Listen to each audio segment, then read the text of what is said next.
ગુજરાતી વાર્તા રાજાની પ્રતિજ્ઞા। એક રાજાએ પ્રતિજ્ઞા લીધી કે જ્યાં સુધી તે રોજ 5 ભિખારીઓને ભીખ નહીં આપે ત્યાં સુધી ભોજન નહીં કરે। રોજ રાજા 5 ભિખારીઓને ભીખ આપતા અને પછી જ પોતે ભોજન કરતા। રાજા ખૂબ જ લોકપ્રિય હતા, સાધુ સંતોનું સન્માન કરતા। એમના રાજ્યમાં દૂર દૂરથી સાધુ સંતો આવતા। એકવાર એક સિદ્ધ મહાત્મા આવ્યા। એમને રાજાની આ પ્રતિજ્ઞાની ખબર પડી। એમણે એમને વાત વાતમાં કહી દીધું, તમારી આ પ્રતિજ્ઞા બરાબર નથી, એનાથી તમને લાભના બદલે નુકસાન પણ થઈ શકે છે। રાજાએ એમના આ કહેવાનો મતલબ જાણવા માગ્યો। એમણે કહ્યું, મહારાજ, વાતની સ્પષ્ટતા કરો, નહીં તો પછી કારાવાસની સજા ભોગવવા તૈયાર થઈ જાઓ। કારાવાસની સજા દરમિયાન પણ તમે કહેલી વાતની ખાતરી કરાવશો તો તમને છોડી મૂકવામાં આવશે।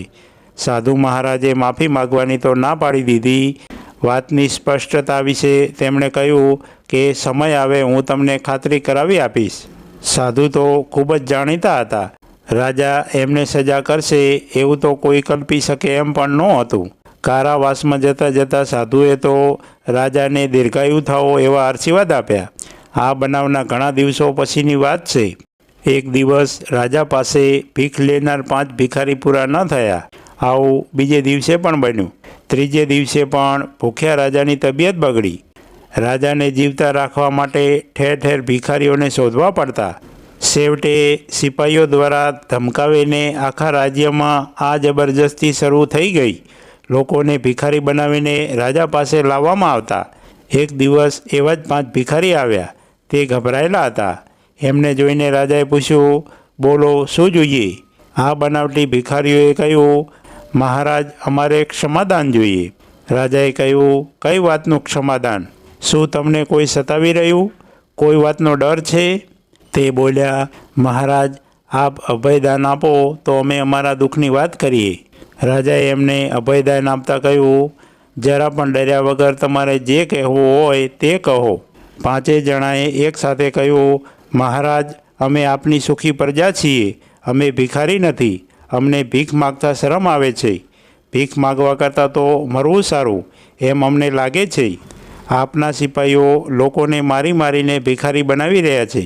મહારાજ, આજે અમે આપની ખુશી માટે, આપના શરીરની સુખાકારી માટે આપની પાસેથી ભીખ માગીએ છીએ, પરંતુ આપ અમને અભયદાન આપો કે કાલે અમને ફરીથી ભીખ માગવા માટે ન લાવવામાં આવે। રાજાએ તરત જ એ 5 વ્યક્તિઓને છોડી મૂકવાનો હુકમ કર્યો। રાજાને એ સમયે જ પેલા સાધુ મહારાજ યાદ આવ્યા જે કારાવાસમાં હતા। પછી તો ખૂબ જ સન્માનપૂર્વક સાધુને કારાવાસમાંથી બહાર લાવવામાં આવ્યા।